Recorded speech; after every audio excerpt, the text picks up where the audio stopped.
Hey everyone, CVA here, bringing you another video, and today we're going to look at the Parkland shooter Nicholas Cruz's cell phone videos. And I'm going to try to answer why we are seeing it now and who in the hell released this. And, of course, to answer your questions that you guys have sent me on Twitter.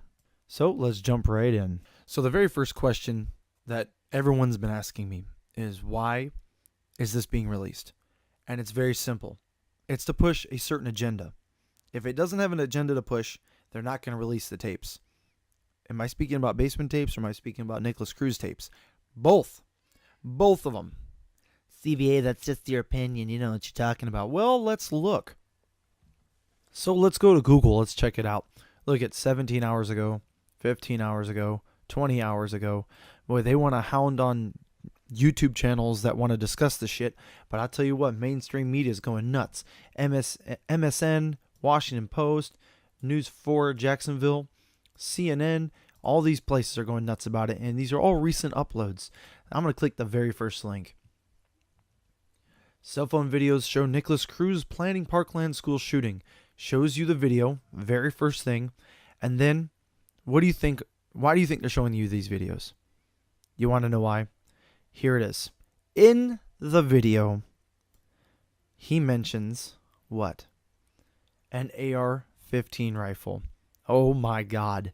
And if you guys are thinking that I'm reaching, I want you to ask yourself this. If he did not specifically name an AR-15, do you think this video would have been released? And here's my proof of that statement. Look at who released these cell phone videos. The prosecutors. Alright, so I initially wasn't going to do this, but you know what? Fuck it. Let's just watch it together. My name is Nick. Who the hell is he? I'm going to be the next school shooter of 2018. My goal is at least 20 people. Where is he right now? With an AR-15 and a couple tracer rounds. I think I can do a good time. Oh my God. Location is Stone Douglas in Parkland, Florida. It's going to be a big event. The fucking idiot. And when you see me on the news, you'll all know who I am. You're all going to die. Yeah. Can't wait. Said it once and I'll say it again. Mental health issues. This guy is completely out of it. He's acting like it's like, I don't even know. It's like whatever, you know. It's like, oh, you're gonna die. Like, I'm gonna tickle you. You know, the same kind of, the eerie feeling he gives off. His vibes are just so weird. All right, so switching gears a little bit, guys. I know you guys are going to want me to talk about this. I don't want to talk about it, but we have to. This really fucking pisses me off. So the judge authorizes the release of more video from outside Parkland school shooting. So this is from the outside of the school, you know, like CCTV footage. So this is from sunsentinel.com. Let's check it out. Newly released surveillance video shows the actions of former school deputy Scott Peterson during the shooting at Stoneman Douglas High School. Broward Sheriff's Office said, quote, "The video speaks for itself."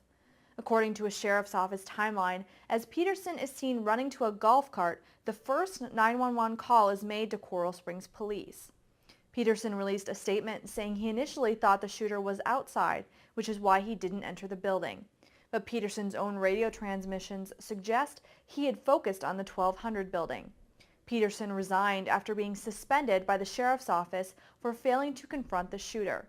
At the request of Governor Rick Scott, the Florida Department of Law Enforcement has opened up an investigation into the law enforcement response to the shooting. Looks like he's hiding.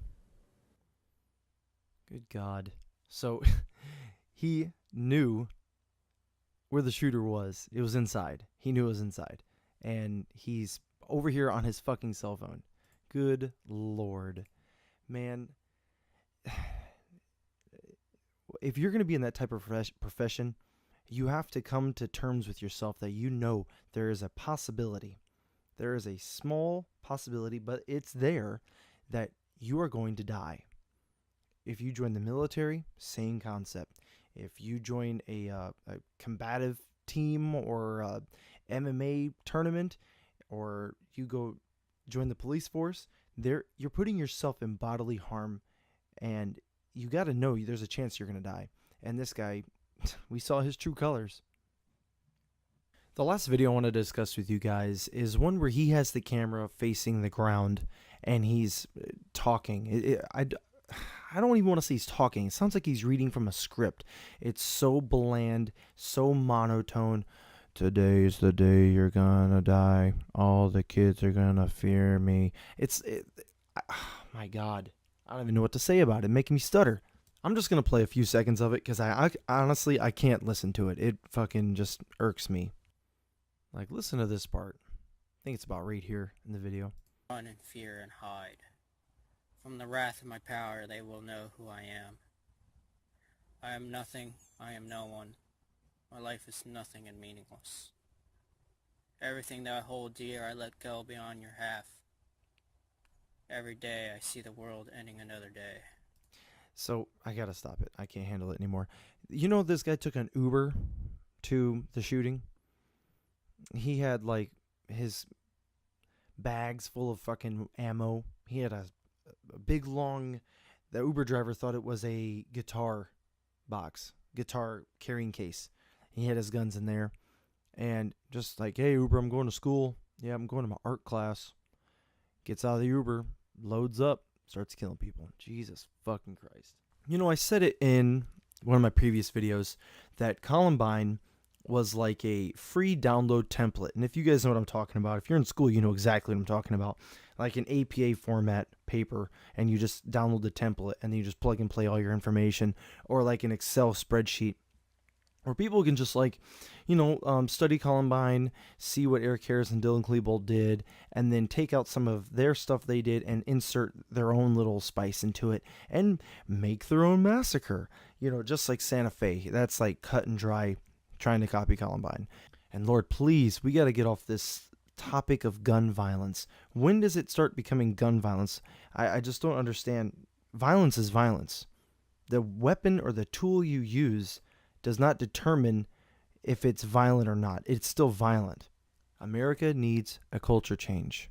We need to focus on mental health issues, and we need a culture change. That's what I'm sticking with, and that's what I truly believe in.